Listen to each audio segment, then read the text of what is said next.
The transport ship landed on Crystalla Prime with a loud thud that shook Jake Morrison from his seat. He pressed his face against the small window and stared at the ice world below. Everything was white and blue and cold-looking. The buildings rose from the frozen ground like giant crystals, reaching toward the pale sun that hung in the purple sky. Jake grabbed his bag and followed the other students off the ship. The cold hit him right away, even through the heated walkway that connected to the academy building. He had never felt cold like this before, not even during the worst Minnesota winters back home on Earth. The Galactic Academy of Sciences was huge. The main building looked like it was carved from a single block of ice, with corridors that twisted and turned in ways that hurt his eyes to follow. Students from dozens of different worlds walked through the halls, and Jake tried not to stare at the ones that looked nothing like humans. A tall being made of what looked like living crystal approached the new arrivals. Its voice sounded like wind chimes when it spoke. "Welcome to Crystalla Prime. I am Professor Shardis. You are here for the annual Survival Skills Championship. This test will push each of you beyond your normal limits." Jake looked around at the other students who had arrived with him. There was HFY, whose green-scaled skin reflected the light from the crystal walls. The reptilian being came from Scorinth, a desert world where water was more valuable than gold. Next to him stood Velanara, her blue-green skin still damp from the moisture suit she wore. Her people lived in the deep oceans of Aquatica and had never seen ice before today. Korthvin clicked his mandibles together as he studied the human. The insect-like being was twice Jake's size, with 4 arms and an armored shell that could stop laser fire. His homeworld had gravity 3 times stronger than Earth's, and Jake had seen him lift things that would take 4 humans to move. There were others, too. WinsHFY floated near the ceiling, his gaseous body held together by a special containment field. Boulder Mass stood silent in the corner, his rock-like form completely still. The other students whispered among themselves in languages Jake didn't understand, but he caught the looks they gave him. He was the only human in the group. Professor Shardis led them through the academy to a large chamber where the walls showed images of previous championships. Jake saw students from many worlds attempting different challenges. Some were running through fields of fire. Others were swimming through acid pools. Most of them were failing. The Survival Skills Championship has been held for 300 years, Professor Shardis explained. Each year we choose an environment that will test your ability to adapt and survive. This year you will face the frozen labyrinth of Kethmor. The wall display changed to show a massive ice maze. The corridors were narrow and twisted, with walls that seemed to move and shift. Jake could see that some paths led to dead ends, while others disappeared into darkness. The temperature readings at the bottom of the display made him shiver just looking at them. The labyrinth was built by the ancient Kethmor people before they disappeared, the professor continued. The temperature inside drops to -40 degrees. The ice is slick and dangerous. The walls shift position every few hours. Many students have tried to complete this maze. None have succeeded. HFY raised one of his clawed hands. What equipment are we allowed to bring? Standard Academy survival gear only, Professor Shardis replied. Environmental suits, basic tools, emergency beacons. You may not use hover technology or advanced heating systems. Jake felt his stomach drop. He had looked at the equipment list when he arrived, and most of it was designed for species very different from humans. The environmental suits were bulky and made for beings with different body shapes. The heating systems were meant to work with alien biology. Korthvin made a sound that might have been laughter. This should be simple for my kind. We are built for harsh environments. My people have survived in conditions far worse than mere cold, added another student whose name Jake hadn't caught. The being looked like it was made of metal and stone. Velanara looked worried. My species has never encountered frozen water in nature. This will be challenging. Jake said nothing. He had grown up in Minnesota, where winter lasted half the year. He had played hockey on frozen ponds and had gone ice fishing with his father, but this was different.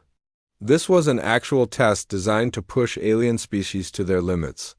He was just a human exchange student who had gotten lucky enough to attend the most famous school in the galaxy. The professor showed them more images of the maze. Jake studied the ice formations and the way the light reflected off the walls. Something about it reminded him of the ice rinks back home, but he couldn't figure out what. "You will enter the maze tomorrow at dawn," Professor Shardus announced. "Tonight you may prepare your equipment and study the layout. Remember, this test is not just about survival. It is about proving that your species has what it takes to succeed in the galactic community." As the group broke up, Jake heard the other students talking. Most of them sounded confident. They spoke about their advanced biology, their superior technology, their species' great achievements. Jake walked back to his small room in the student quarters and sat on his narrow bed. He looked out the window at the ice world beyond. Somewhere out there was a maze that had defeated every student who had tried it. Tomorrow he would walk into that frozen death trap with equipment that barely fit him and hope that being human was enough to keep him alive. The other students were right about one thing. This test would prove what each species could do.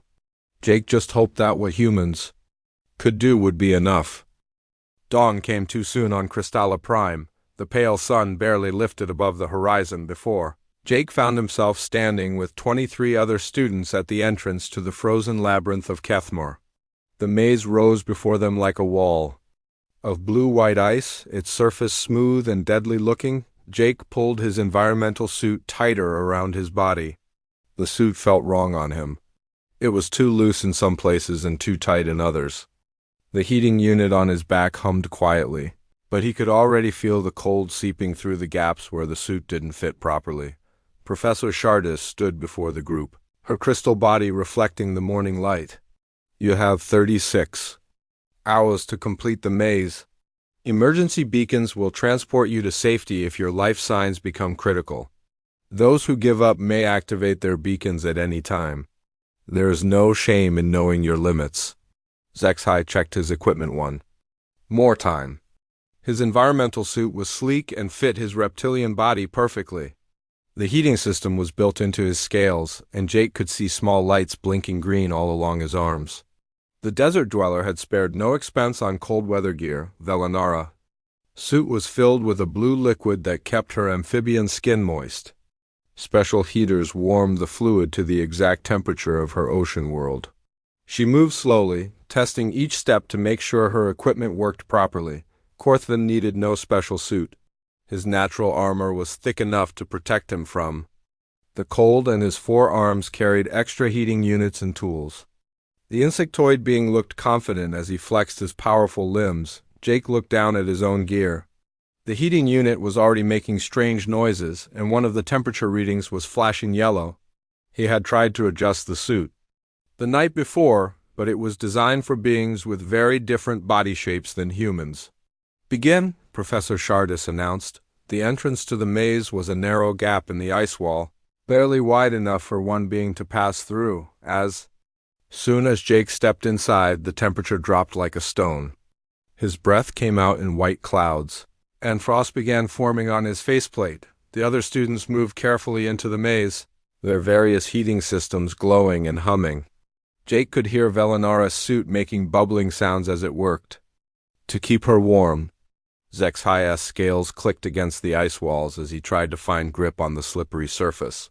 The first corridor was straight and simple, but Jake could see that it wouldn't stay that way. Up ahead, the path split into 3 directions. Ice covered every surface, making each step dangerous. Most of the other students moved slowly, testing each foothold before putting their weight on it. Jake took his first step on the ice and immediately felt his foot slide. He caught himself against the wall and tried again. The second step was just as bad. His boots had no grip on the smooth surface, and the environmental suit made him clumsy. Ahead of him, HFY was having even worse problems. The reptilian beings' clawed feet kept slipping out from under him. Each time he fell, his scales scraped against the ice with a sound like breaking glass.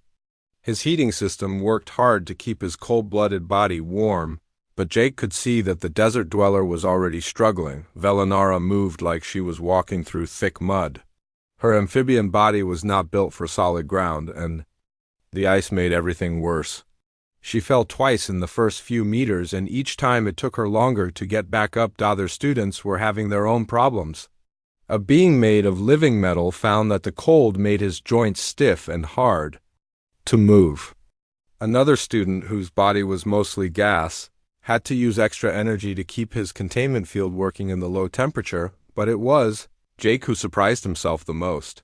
After the first few clumsy steps, something began to change. His body started to remember things he had learned years ago. Winters in Minnesota. Hockey practice on outdoor rinks. Ice fishing with his father when the lake was so frozen that trucks could drive on it. He began to change the way he walked. Instead of fighting the slippery surface, he started to work with it. He let his feet slide a little with each step, using the momentum to carry him forward. When he needed to turn, he leaned into the slide instead of trying to stop it. The other students noticed the change right away. While they struggled and slipped and fell, Jake began to move more smoothly through the icy corridors. His environmental suit was still too big, and his heating unit was still making strange noises, but his feet seemed to know what to do on the ice. At the first junction, Jake paused to look at the three paths. The left path sloped downward and looked darker than the others. The right path curved upward and seemed to glow with its own light. The middle path was straight but narrow, with ice formations that looked like teeth hanging from the ceiling. Most of the other students were still catching up, moving carefully and slowly. Jake could hear HFY cursing in his own language as he slipped again. Velanara was breathing hard inside her moisture suit, and her movements were getting more clumsy. As the cold affected her system, Jake chose the middle path. As he moved deeper into the maze, he began to notice something strange. The ice wasn't just frozen water. There were patterns in it, like the ice on lakes back home when the temperature changed quickly. He could read these patterns the same way. He had learned to read the ice on hockey rinks. Behind him, he heard the first emergency beacon activate. One of the students had given up already, transported to safety by the Academy's rescue system. Then he heard another beacon and another. The maze was claiming its first victims, and they had barely started. The middle section of the maze was worse than anything Jake had imagined. The walls here moved. Not quickly, but slowly and steadily, like they were alive. He watched as a passage that had been wide enough for two beings to walk side by side suddenly became so narrow that he had to turn sideways to squeeze through. His heating unit had stopped working an hour ago. Jake had tried to fix it, but the cold had made his fingers too numb to work the small controls. Instead of panicking, he had done something that surprised him. He had taken the broken unit off his back and left it behind, without the heavy heating system. Jake felt lighter and more balanced. The cold bit into his skin through the environmental suit, but his body began to adjust. His blood moved faster. His muscles warmed up from the inside. It was like his body remembered how to deal with cold weather, even when his mind had forgotten. The other students were not doing as well. Jake could hear them behind him, their voices echoing off the ice walls. Someone was crying. Someone else was shouting angry words in a language he didn't know. More emergency beacons had activated, their high-pitched sounds cutting through the cold air. Jake reached a large chamber where several passages came together. The floor here was covered with a thin layer of ice that looked almost like a skating rink. As he stepped onto it, his feet found their grip in a way that felt natural and right. Korthvin entered the chamber from a different passage. The insectoid being was moving slowly, his forearms wrapped around his body to conserve heat. Ice had formed on his mandibles, and his compound eyes were clouded with frost. But he was still moving, still fighting. "Human?" Korthvin clicked. As he saw Jake. "How are you moving so easily on this cursed ice?" Jake looked down at his feet. He hadn't really thought about it, but he was moving differently now. Instead of walking, he was gliding. Each step flowed into the next, and he used the slippery surface to help him move forward instead of fighting against it. "I grew up with ice," Jake said simply. "Where I come from, we learn to move on it when we're children." Korthvin made a sound that might have been respect. "My people conquered worlds with technology and strength. We never learned to dance with our environment. Perhaps that was a mistake. The insectoid being tried to copy Jake's movements, but his rigid exoskeleton made it impossible. His legs were built for gripping and climbing, not for sliding and flowing. After a few attempts, he went back to his careful, slow walk. Jake chose the passage that led deeper into the maze. As he moved, he began to notice more patterns in the ice. The walls weren't moving randomly. They followed a rhythm, like breathing. If he timed his movements right, he could slip through gaps just as they opened and avoid being caught when they closed. The temperature dropped even further. Jake's breath came out in thick white clouds that froze and fell to the ground like snow, but instead of making him weaker, the cold seemed to wake something up inside him. His senses became sharper. He could feel the movement of air through the maze, telling him which passages led forward and which led to dead ends. Behind him, he heard Korthvin grunt with effort as the insectoid being forced his way through a gap that was closing. The sound of his armor scraping against ice echoed through the corridors. Jake entered another chamber, this one filled with ice pillars that rose from floor to ceiling. They were arranged in a pattern that looked random at first, but as he studied them, Jake began to see the design. It was like a slalom course from skiing, but made of ice instead of poles. He began to move between the pillars, letting his momentum carry him in smooth curves around each obstacle. His body remembered movements from childhood winters, from sledding down hills and ice skating on frozen ponds. What had once been play was now keeping him alive. Velinara appeared at the entrance to the chamber. The amphibian being was moving. Even more slowly now, her blue-green skin pale with cold. Her moisture suit was working hard, but Jake could see that it was starting to fail. Ice crystals were forming on the outside of her equipment.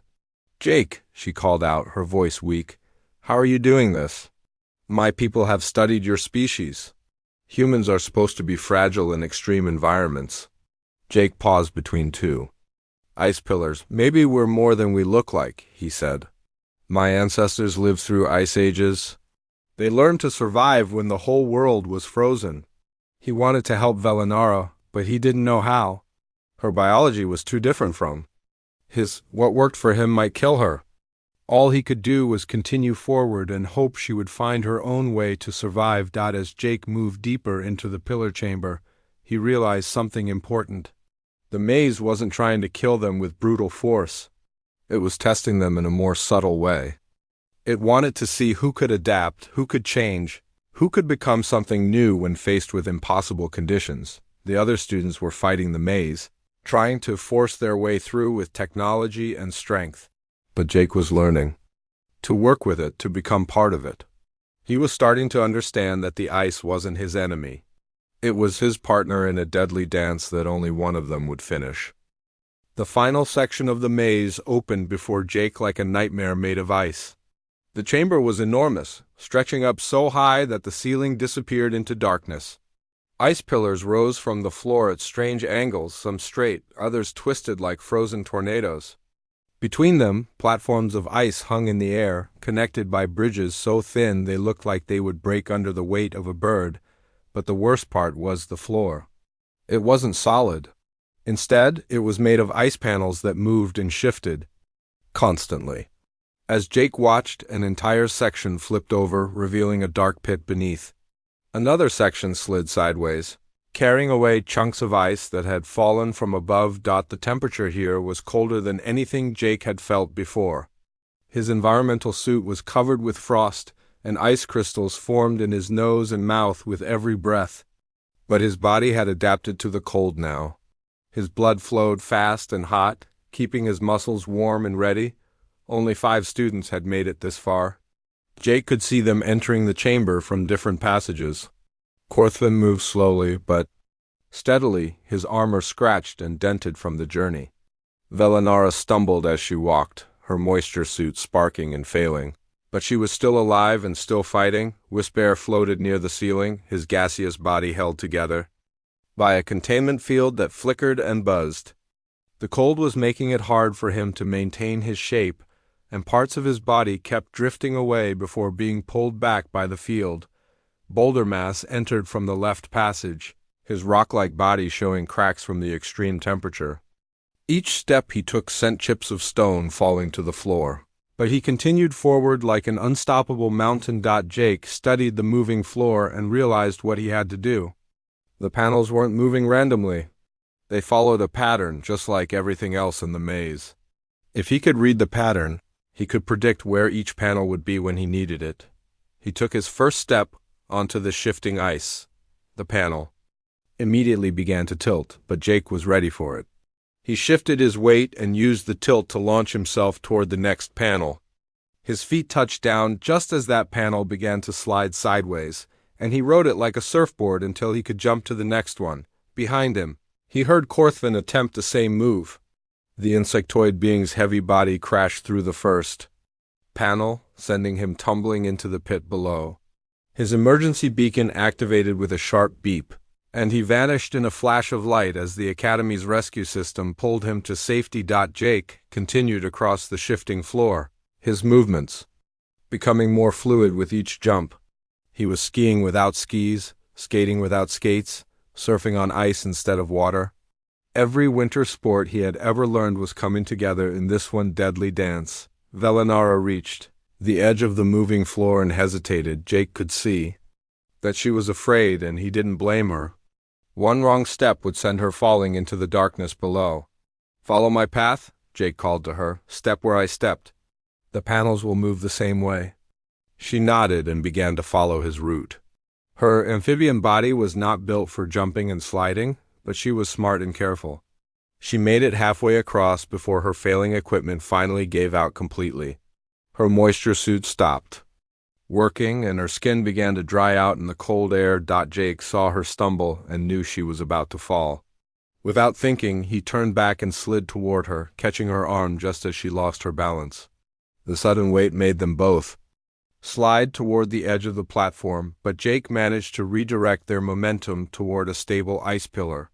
"Thank you," Velinara gasped, her voice weak. "But I cannot continue. My body is shutting down." She activated her emergency beacon and disappeared in another flash of light. Jake was sad to see her go, but he was glad she was safe. Whisper tried to float across the chamber instead of using the moving floor, but the cold air currents caught his gaseous body and scattered it. His containment field sparked and failed, and he had to activate his beacon before he lost cohesion completely. Boulder mass made it further than the others. His heavy body crashed through several panels, but his rock-like form was tough enough to survive the falls. However, the extreme cold was making his stone body brittle. Cracks spread across his surface with each impact, and finally, a large chunk of his torso broke away. His beacon activated automatically when his life signs became critical. Jake found himself alone in the final chamber. The exit was visible now, a bright opening in the far wall. But between him and freedom was the most dangerous obstacle yet. A steep slope of pure ice led up to the exit, so smooth and slippery that it looked like polished glass. The angle was almost vertical, and there were no handholds or footholds anywhere on its surface. Most beings would see it as impossible to climb. But Jake didn't see a wall. He saw something else entirely. He saw the biggest, most perfect ice slide he had ever encountered. And he knew exactly what to do with it. Jake stood at the bottom of the ice slope and tilted his head back to see the exit far above him. The surface was so smooth it looked like a mirror, reflecting the pale light from the chamber. Any normal person would try to climb it, using their hands and feet to find grip on the slippery surface. Any normal person would fail, but Jake wasn't thinking like a normal person anymore. The maze had changed him, awakened something in his human DNA that came from ancestors who had survived the worst winters Earth could throw at them. He wasn't looking at a wall to climb. He was looking at the ultimate sledding hill. Jake backed away from the slope until he reached the far side of the chamber. He needed room for what he was about to do. He took off his environmental suit gloves and threw them aside. His hands were numb with cold, but he could feel better without the bulky gloves. He needed to feel the ice directly. He took a deep breath and started to run. His feet found perfect grip on the rough ice of the chamber floor as he built up speed. Years of hockey training had taught him how to accelerate quickly on ice. how to use every muscle in his body to generate maximum velocity. As he reached the base of the slope, Jake threw himself forward and landed on his stomach on the smooth ice. The momentum carried him upward, and he began to slide up the nearly vertical surface like a human rocket. The key was body position. Jake kept his arms tight against his sides and his legs straight behind him. He became a streamlined shape that cut through the air with minimum resistance. The ice was so smooth that there was almost no friction to slow him down. Halfway up the slope, Jake began to slow. Gravity was fighting against his momentum, trying to pull him back down into the chamber below. For a moment he thought he might not make it. Then he did something that would have seemed impossible to any other species in the galaxy. He began to steer by shifting his weight slightly from side to side. Jake could change his path on the ice. When the slope curved to the left, he leaned left and followed the curve. When it bent to the right, he adjusted his body and stayed on course. He was surfing up a vertical wall of ice, using nothing but his own human instincts and the physics he had learned as a child. The exit grew larger as he approached it. Jake could see Professor Shardis and other academy instructors waiting at the top, their crystal faces showing shock and disbelief. Behind them, cameras recorded everything for broadcast across the galaxy. With a final burst of speed, Jake shot through the exit opening and slid across the floor of the observation chamber. He came to a stop against the far wall, breathing hard but completely unharmed. Ice crystals fell from his hair as he sat up and looked around at the stunned faces of the academy staff. Professor Shardis approached him slowly, her crystal body chiming softly with each step. "Jake Morrison of Earth," she said, her voice filled with something that might have been awe. "You have done something that was thought to be impossible. You have completed the frozen labyrinth of Kethmore." Jake stood up and brushed ice from his environmental suit. "It wasn't that hard once I stopped fighting it," he said. "The maze didn't want to be conquered, it wanted to be understood." News of Jake's victory spread across the galaxy faster than lightspeed communication could carry it. On every world that belonged to the galactic community, beings watched the recording of a human sliding up an ice wall that had defeated students from the most advanced civilizations in known space. The other students who had been eliminated were brought back to witness Jake's achievement. Korthvin approached him with all four arms extended in a gesture of respect that his people reserved for the greatest warriors. "I have learned something today," the insectoid being said. "Strength and technology are not always the answer. Sometimes the key to victory is knowing how to dance with your environment instead of trying to dominate it." Velanara, her skin now properly moisturized in a recovery tank, smiled at Jake through the transparent walls of her medical unit. "My people will want to study your approach," she said. "We have always used technology to overcome obstacles. You have shown us that sometimes the best technology is the one that evolution already built into our bodies." In the days that followed, Jake received offers from universities and research institutions across the galaxy. Everyone wanted to understand how a human had succeeded where more advanced species had failed. But Jake had a different idea. He returned to Earth with plans to build a new kind of training facility. It would teach beings from across the galaxy how to work with their natural abilities instead of always relying on artificial enhancements. The first lesson would be simple. Sometimes the most primitive solution is also the most effective. The frozen labyrinth of Kethmore was renamed in Jake's honor, and a statue was built at its entrance showing a human figure sliding across ice with perfect balance and grace. Future students would learn that victory sometimes comes not from having the best equipment or the strongest body, but from understanding that every environment has its own rhythm, and the key to survival is learning to move in harmony with that rhythm. Jake Morrison had proven that humans belonged in the galaxy not because they could build the most advanced technology, but because they had never forgotten how to adapt, how to survive, and how to find their own path through the impossible.